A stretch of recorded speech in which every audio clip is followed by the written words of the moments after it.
Hutan adalah salah satu tempat hidup beraneka ragam hewan dan makhluk hidup lainnya. Hutan merupakan rumah bagi mereka. Pada suatu hari, Raja Hutan berpidato di hadapan semua hewan di hutan dan mengatakan, "Untuk menghadapi tantangan dunia baru, maka aku akan mendirikan sebuah sekolah. Semua anak-anak hewan yang ada di hutan diwajibkan untuk bersekolah." Tanggapan masyarakat hutan setelah mendengar perintah sang Raja Hutan tentang kewajiban anak-anak harus bersekolah sangatlah beragam. Jadi terdengar keriuhannya. Mereka mendiskusikan kurikulum yang harus diajarkan di sekolah hewan tersebut. Semua memiliki pendapat yang berbeda. Pagi yang cerah, warga hutan mengantar anak-anak mereka ke sekolah hewan untuk mendaftar masuk sekolah. Mereka antri dengan tertib berbaris. Warga hutan beserta anaknya dijelaskan oleh jerapah, sang kepala sekolah, bahwa sekolah hewan tersebut telah memutuskan untuk mengadopsi kurikulum kegiatan yang terdiri dari berlari, memanjat, berenang, dan terbang. Agar lebih mudah pengelolaan kurikulumnya, maka semua hewan wajib mengambil dan mengikuti semua mata pelajaran. Bebek sangat bagus dalam berenang, bahkan ia lebih baik dari instrukturnya. Tapi dalam ujian terbang, nilainya hanya pas-pasan. Untungnya, ia tetap lulus ujian terbang tersebut. Yang membuat dia sedih adalah hasil ujian berlarinya. Ia mendapatkan nilai yang sangat buruk karena dia sangat lamban dalam berlari. Padahal, bebek sudah berusaha dengan sangat keras. Dia harus tinggal di sekolah setelah sekolah usai untuk latihan berlari ini. Dia bahkan juga terpaksa meninggalkan hobinya berenang untuk menambah jam latihan berlarinya. Dia berlatih sangat keras hingga selaput kakinya robek. Akibatnya, ia pun tidak bisa menunjukkan hasil yang baik bahkan dalam ujian renang karena masalah dengan kakinya tersebut.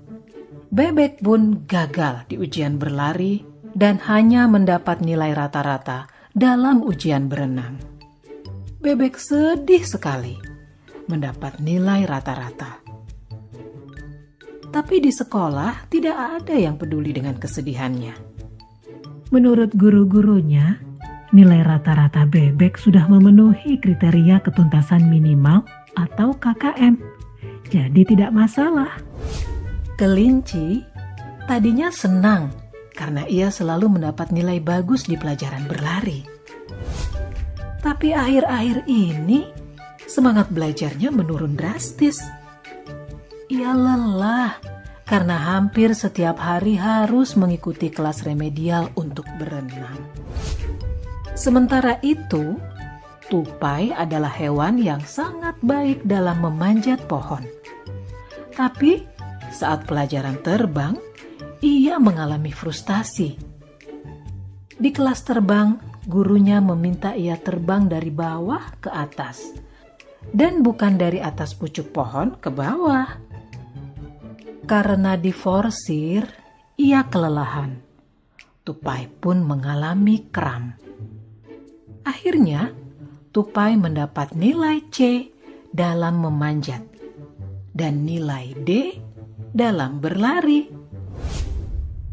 Elang di kelas dikategorikan sebagai anak bermasalah dalam disiplin, sehingga sering sekali dihukum. Di kelas memanjat, ia selalu mengalahkan semua hewan yang lain dan sampai ke pucuk pohon terlebih dahulu. Tetapi, ia bersikeras untuk naik ke atas pohon dengan menggunakan caranya sendiri. Menurut elang, yang penting adalah tujuan akhirnya. Ia akhirnya juga tidak lulus. Walaupun gurunya sudah memintanya untuk terbang dari bawah, ia tetap tidak mau mendengarkan. Psikolog sekolah mendiagnosis Elang memiliki oppositional deviant disorder, gangguan oposisi menantang. Rencana modifikasi perilaku yang ketat pun lalu dikembangkan untuk elang. Pada akhir tahun, seekor ular yang kebetulan bisa berenang sedikit, berlari sedikit, memanjat, dan terbang sedikit, memiliki nilai rata-rata tertinggi di antara para hewan. Sebagai murid yang dianggap terbaik, ia diminta mengucapkan pidato akhir tahun mewakili hewan-hewan lainnya. Anjing-anjing padang rumput memutuskan tidak bersekolah karena tidak ada kurikulum menggali. Para orang tua anjing kemudian lebih memilih mengirimkan anak-anaknya untuk magang kepada musang, sambil terus mengkritisi kebijakan sekolah hewan.